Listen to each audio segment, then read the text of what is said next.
going to introduce our second session. This session is on Jumilla's old Monastrell vines, an asset in the fight against climate change. And this will be presented by Carolina Martínez Origone.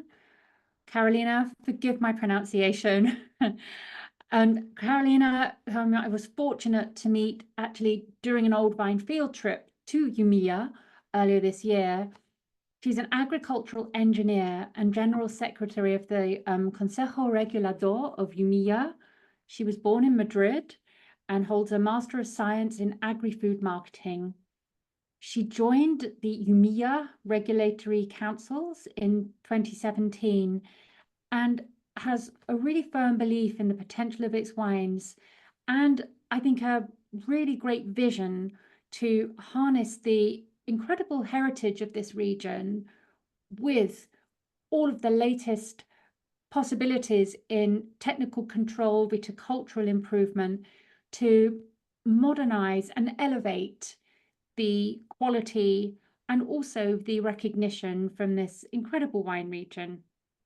So Carolina, it's great to see you. Thank you so much for joining us. I'm going to pass over to you.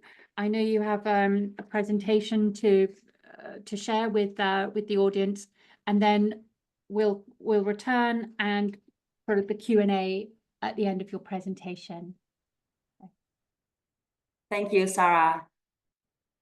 Thank you very much for inviting me here to be able to share with you the amazing heritage we have in Jumilla with our old vines, especially Monastrell, which I'm going to talk to you about today as an asset to fight climate change.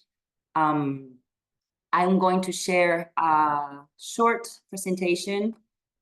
Let me. Okay.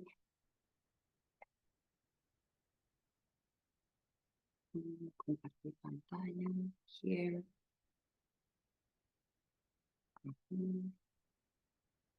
Okay.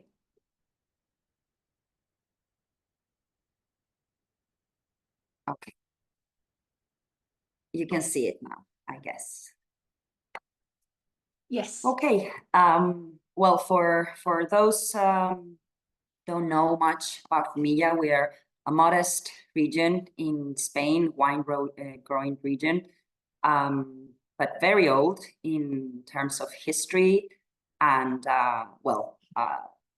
the amazing heritage we have of old vines is something that the Old Vine Conference could witness, as Sarah mentioned, last spring when they visited the region, and for 3 days we had an in-depth trip around the region, knowing better our terroir, our soils especially, and which support this old vines that we have in Jumilla. This is a very brief presentation. I don't want to take much of your time. Just a very brief overview of the region, where we are located, and about the terroir, the specifications of the terroir in the region, climate, soils, and vines and viticulture, of course. And well, as you can see in the map, well, where is Jumilla located? Well, clearly at a very hot spot for climate change. As you can see, we're located in southeast of Spain, close to the Mediterranean, yet 100 kilometers inland. And yes, this is a place where it's already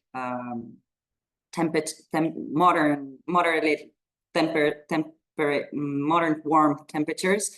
But of course, in the climate change scenarios everyone is managing, well, this region is at clear risk. As I said, our climate is semi-arid, continental, with some influence from the Mediterranean Sea. Continental, because we have quite extreme temperatures, very scorching hot summers, yet cool winters. Arid, because, well, rainfall here is what really makes the difference. Under 300 millimeters per year.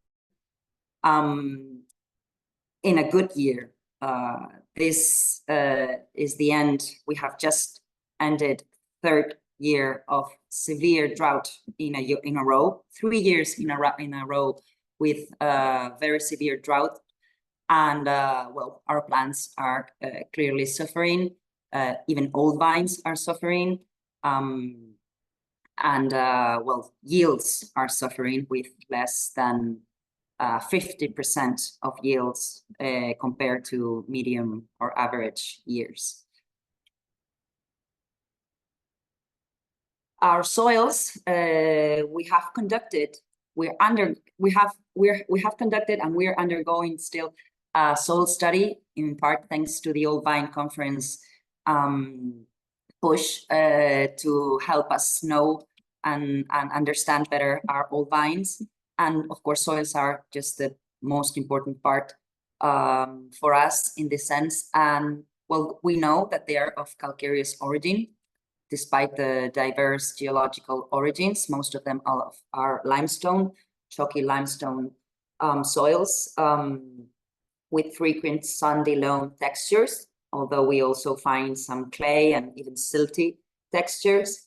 But what is most important about our soils, and those have been the evident conclusions of this preliminary soil study we're doing, is that these soils have very good available water holding capacity, from medium to high available water holding capacity. We have digged several soil pits in different spots of the region, and yes, we have concluded that this available water holding capacity is medium to high, and this is what really is making our vineyard survive in these very harsh conditions of scarce rainfall.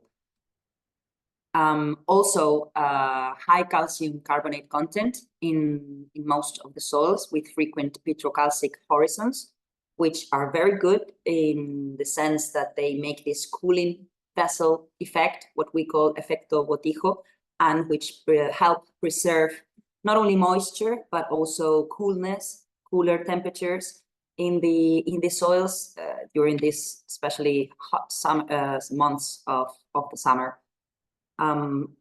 Another conclusion, which is very distinctive for old Monastrell vines, is that the levels of active carbonates can be very high, up to 28% in some soils.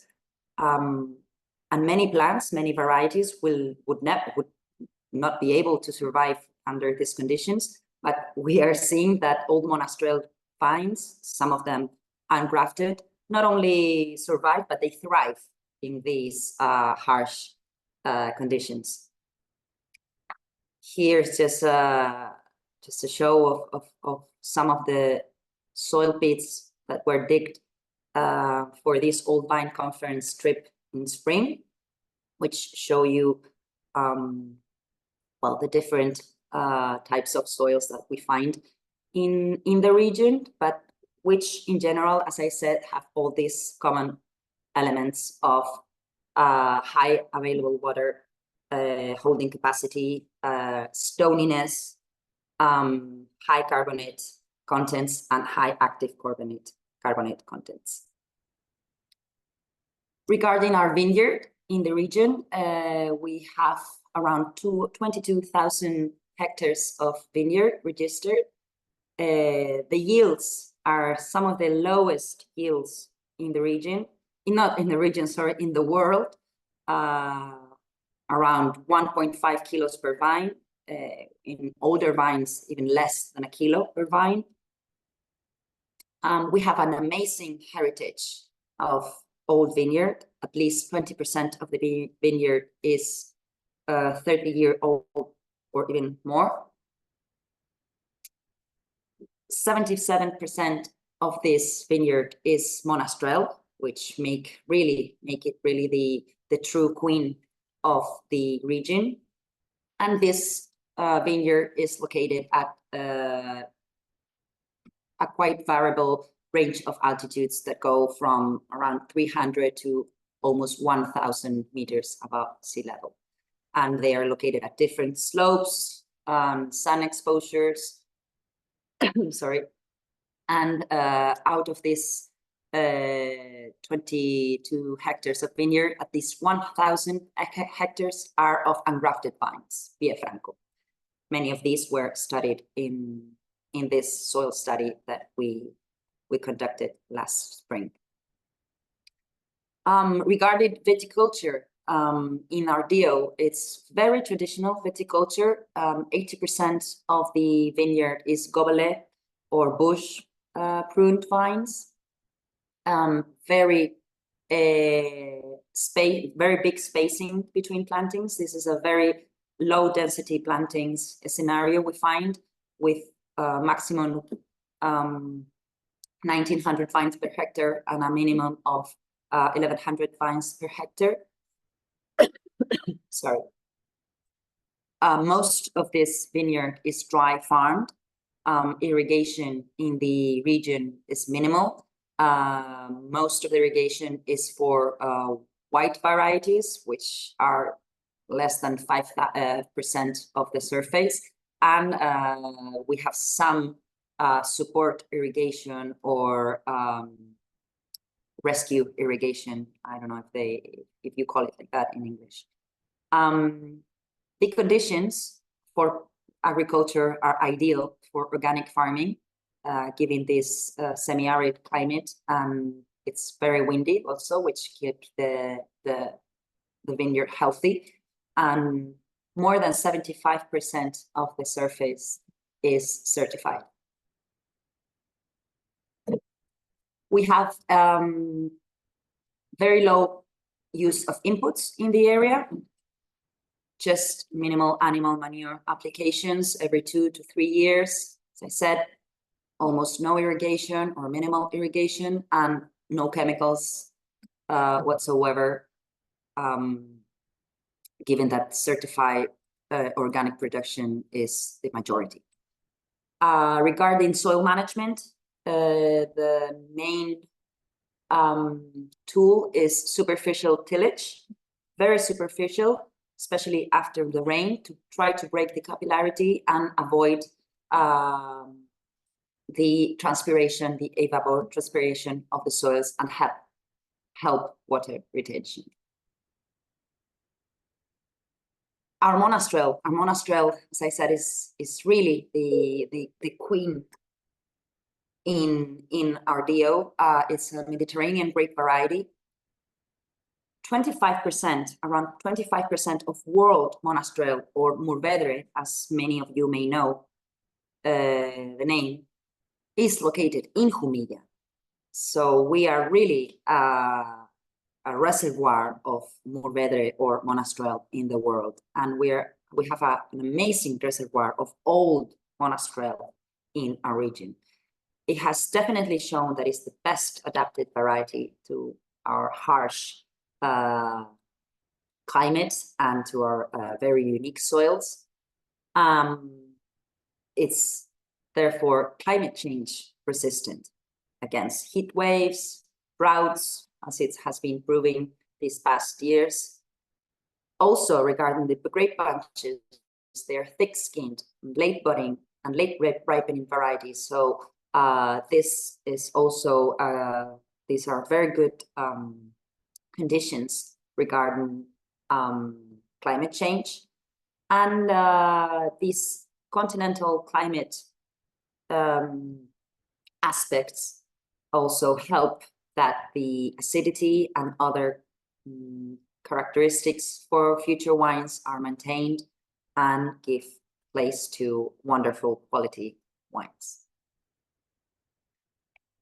Regarding our old Monastrell, as I said, over 20% of the vines in Jumilla are at least 30 years old. And out of this, 90% of them are old vines of Monastrell. The rest of the old vines are some Airén, some Alicante Boucher or Garnacha Tintorera, as they're known in Spain. All of these old vines are gobele or bush vine pruned vines, with the traditional pruning being of 3 to 4 arms. The density of the plantations is very low, preventing the competition amongst vines for water. The pruning is short, so the canes do not grow wildly, and this helps balance the vegetal amounts when it's growing. Many are ungrafted plants, pie franco, and those which are not ungrafted are using rootstocks adapted to drought. And one of the key aspects that we've found around Jumilla is that old Monastrell in Jumilla is highly adapted to high active carbonate contents, up to 28%. Which, as I said before, many plants would not be able to survive in these conditions. And now more deep into the theme we're treating today, we're dealing with today, which is impact of climate change and what we're doing in our region. Here is very tough climate change predictions scenarios for different indexed. The Haglin index, which is used to estimate the suitability of certain grapes in certain regions. And here we're seeing that we're going from, in our region, remember we're located in southeast of Spain. Here, we would be here, and we go from warm conditions to very warm conditions. Regarding the cool night index, we go, this is a thermal indicator of nighttime temperatures during maturation times in September for the grapes. And we go from temperate, here, green, some yellow, to warm nights. And then regarding the SPE index, this is the standardized, precipitation evapotranspiration index, which is a drought index based on climatic data. We go from moderate dry, to very dry in the next 50 years. So as I mentioned in my first slide, clearly Jumilla is located at a very hot spot for climate change, and therefore growers, sellers, everybody needs to take into account these projections, these estimations for the future, for the present and for the future, of course. So yes, most models, as I said, predict this severe impact of climate change, especially in southeast Spain, in Jumilla, and which will definitely affect the vineyard and its wines. So we need to analyze the impact and the possible adaptation tools that can be put into place. In the short term, we could be talking about cover crops. But yes, in Jumilla, cover crops are not a real option due to water scarcity, because they compete for water with vines. One option could be inert cover crops, such as pruning residues, for example, or hay residue. Irrigation is also not the first option in the region, given the scarcity of rainfall of water resources. Here we depend mainly on wells, on underground water. So irrigation, conventional irrigation is not really an option. Maybe deficit irrigation, but we also need to take into account possible consequences of this irrigation, such as salinity levels, given that there's not enough rainfall to wash down salt in the soil. And pest controls. Pest controls are not really the biggest of our problems in the region, but yes, also climate change impact is being felt regarding pests, and now we are seeing high incidence of pests that were never a problem here, such as green mosquito and Empoasca vitis, as it is known by its scientific name. Regarding long-term agronomic measures, we're talking about training systems, for example, for future plantings. Sorry. Well, science and has shown that here traditional gobelet vines are really what are working in the region. Trained, high density, mechanized systems do not work in this climate change scenario. Traditional gobelet vines do limit water needs by combining less leaf area and lower yields. Also, spacing, this big spacing between vines is also a tool to try to well, be resilient given the aridity of the region. Clone and rootstock selection. Well, Monastrell in this sense has definitely proven to be the best suited variety in Jumilla. It's a late budding, late ripening variety, long cycle in general physiology, and this is definitely what variety is looking for in Jumilla.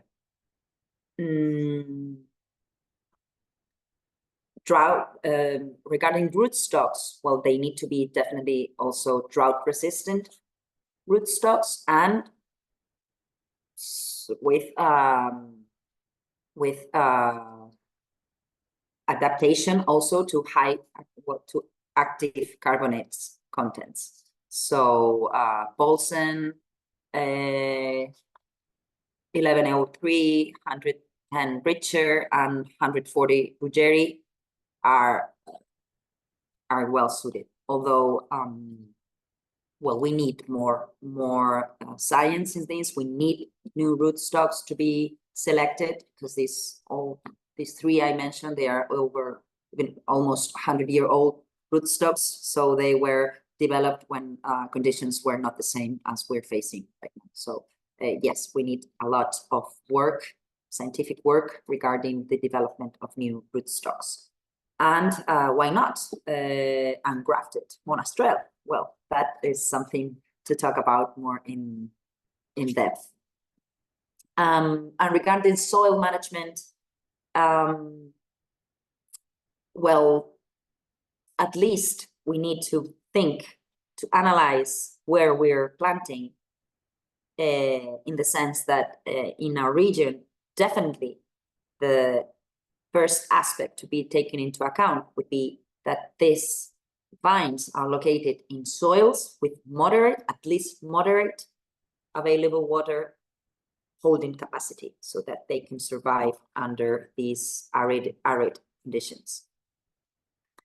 And regarding relocation of the vineyard, well, the good thing about Jumilla region is that it's a very big region with multiple sites, different sites, sun exposure, different slopes, and so on, altitudes. But the first option would be to seek locations where vineyards are shaded, northern exposures, slopes, receive 20% less solar radiation in average. So this would be also a good option. So why is Jumilla or Monastrell so well suited for climate change scenarios? Well, first of all, genetic diversity, which has been talked about, I know yesterday in some of the seminars. Massal selection throughout the years have helped preserve biodiversity in the region, and for sure multiply plants that are resistant to droughts, because droughts are not new here. We're suffering this 3-year drought now, but they are cyclical. Every 10 years we have severe droughts. So throughout decades and massal selection, drought-resistant plants have been a tool for growers. Also, the physiology and the phenology of Monastrell. Monastrell is erect with thick, short canes, and the traditional pruning helps shape the bunches and therefore keep a cooler microclimate in the plant. Also, those vines located at higher altitudes do benefit from these cooler night temperatures and help reach the necessary acidity levels for quality wines and aging potential of these wines. These Jumilla old vines that are located at shaded exposures have proven also to reach smoother ripening, as I mentioned before, and give place to very, very balanced wines. The thick skin of Monastrell also helps preserve the concentration of aromas and other chemical compounds. And well, throughout the years, and given also consumer preferences, earlier dates of harvest are helping moderate alcohol content, which in our region is also always going to be, well, quite elevated. We're in the Mediterranean. This is not the Atlantic. This is not Galicia. So the important thing is that these wines are balanced, and alcohol is balanced with the acidity and other aspects of the quality wine.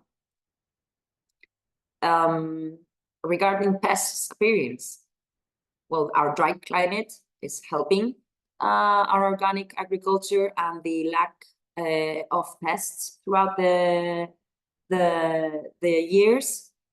However, as I said, we are now dealing with new pests that were never a problem, such as the green mosquito. Our soils have also proven to be the perfect combination with Old Monastrell, with this high available water holding capacity, this stoniness, the depth that they have, so that roots can explore deep down and help and reach the necessary moisture they need to live. And yes, and this way our dry farmed goblet vines can survive and give place to good grape bunches during droughts and reduce evapotranspiration.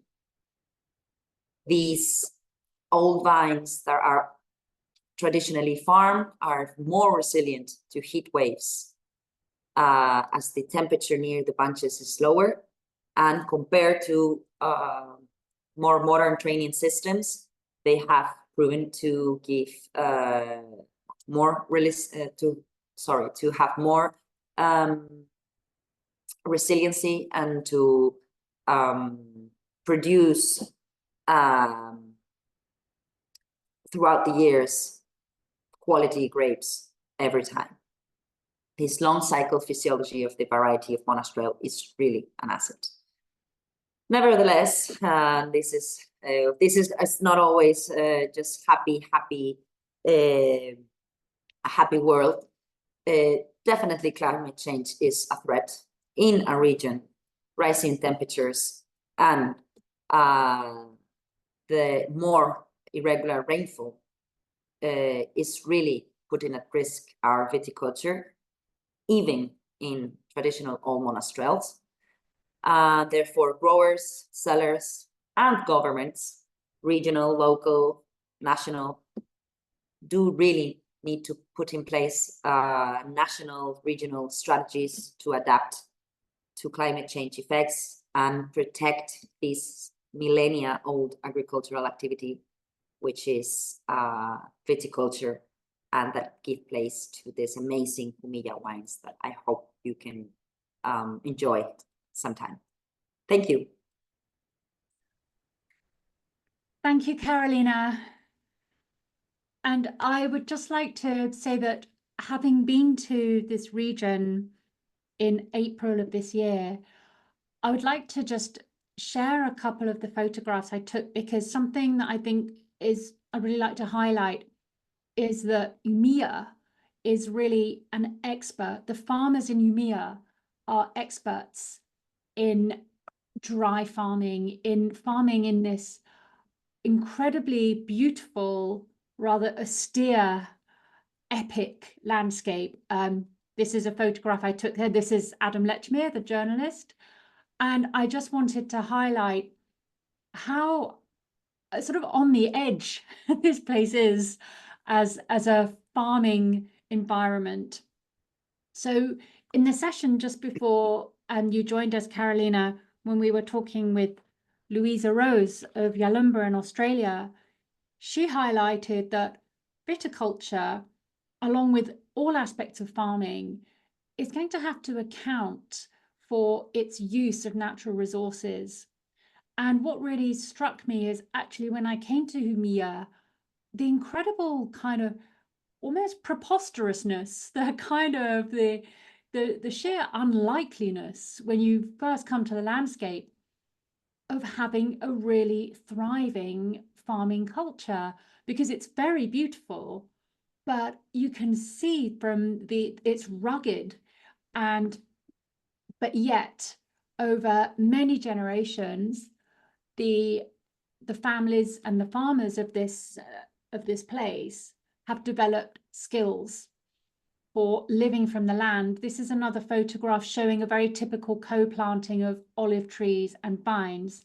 Now, if you can just imagine taking, if you like, the plants out of this picture, can you imagine the skill in actually developing a regular crop from these stones? It's really extraordinary.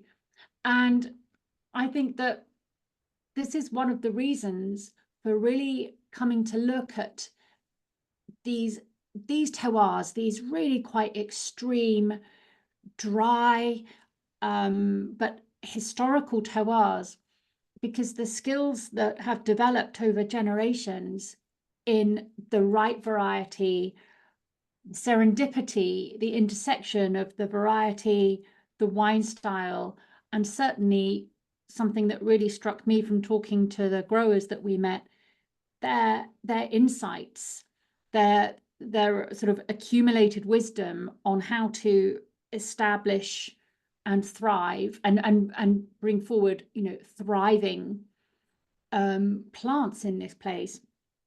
So I think there's a kind of an almost unsung hero approach to the skills in viticulture in your region.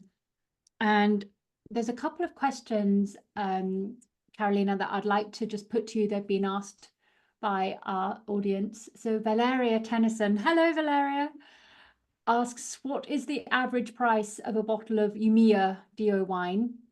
How do producers manage to be economically sustainable with these low yields and low density? It varies from market to market, but I think we can talk about the sort of average positioning. Do you want to answer that one, and then I'll chip in? Yes, well, it's quite a tricky question. Thank you, Valeria. Old Monastrell, wines made with old Monastrell vines are, they do have higher price per bottle. Well, the best and the most expensive wines in Jumilla are made from old Monastrell vines, and they can go from 30 euros to 200 euros in Spain. So I can imagine in the UK. How do producers manage to be economically sustainable? Well, that with these low yields, that is really well, this is a problem. I mean, to be honest, I need to be honest. This economical sustainability is really some problem for growers, because imagine these years with this severe drought, with less than 50% of the average yields in their plots. Well, they're fighting. They're really fighting hard to be able to preserve their activity. And to be honest, many of them are abandoning their plots, or selling, or uprooting, or changing to other crops, or installing solar panels. Yes, this is really a threat, and this is something that well, is really worrisome for us, for the DO, for the whole region. But yes, what we need to do is to elevate the value of the wines, for sure, made from these very special plots, for sure. Could I also come in on that, which is to say that how producers manage to be economically sustainable is they really dig in to the challenges and the uniqueness of this environment. And there are producers emerging from Jumilla and fully emerged who are really among the premium producers of Spain. So, I mean, Carolina, you could probably think of more, but for example, Juan Gil, a very renowned producer in the area who has a premium range of wines, and they really work on the ungrafted old vine Monastrell as well, with a lot of biodiversity. At a smaller scale, Bodega Cerrón, who are probably emerging as one of the sort of finest small producers of Spain, never mind of Mia. And I would say that both of those producers and the producers who are really succeeding, they are embracing the incredible uniqueness of this austerely beautiful place, and all of this sort of ancestral knowledge in how to make a living from the land here, and making extremely fine wines as a result. So I think that's what they're doing. They are really then harnessing this tension that is just there in the whole enterprise of trying to farm in this place. So very good question. And then we have a question from Paula Grob. Is there also a white grape variety in Jumilla? I heard it was a promising wine from that white grape variety. Yes. Do you want to answer that one, Carolina? Yes, sure. Well, white grapes, I said that 90%, over 90% of the vineyard is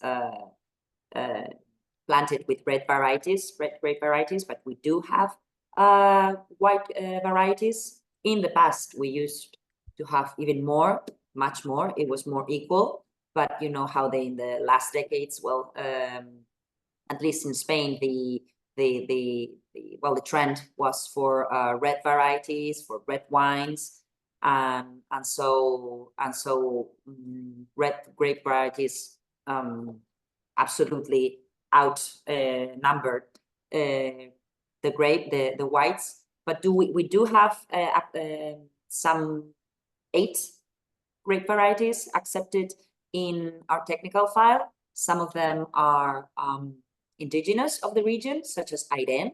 You know, we are close to La Mancha region. The terroir is quite different to the La Mancha, but we are close in terms of geography, and we do have some Airén. Some of our old vines are Airén. And some of these Airén old vines are giving place to some of these very promising white wines, which are also elevating the variety. You know, Airén was one of the major grape varieties in Spain, but was some sort of well, like the poor sister, yeah. The Cinderella.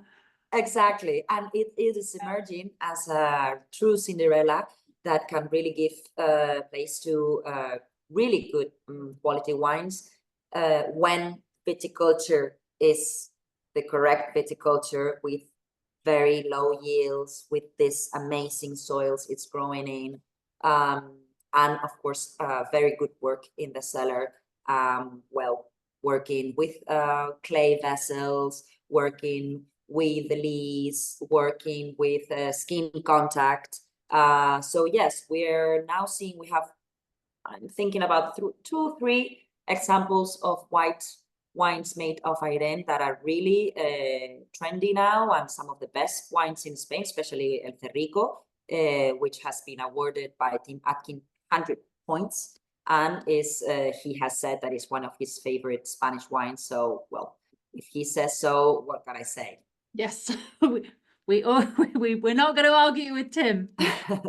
So Paula, I would say that yes, it's the old vine Airén, which is probably the most promising white grape in Jumilla. And actually old vine Airén is having a resurgence in other parts of Spain. Elias López Montero in La Mancha is making great old vine Airén. And yeah, and I think it's interesting because there was previously more of a focus on Sauvignon Blanc in the region as an international calling card. And actually, this discussion leads on to another question, which I'll make our last question because we're just running a tiny bit over time, from Alejandra Tuevas. Apologies for mispronouncing your surname. The question is, do you believe effective communication can enhance consumer perception and increase the economic value of Jumilla wines made from old vines?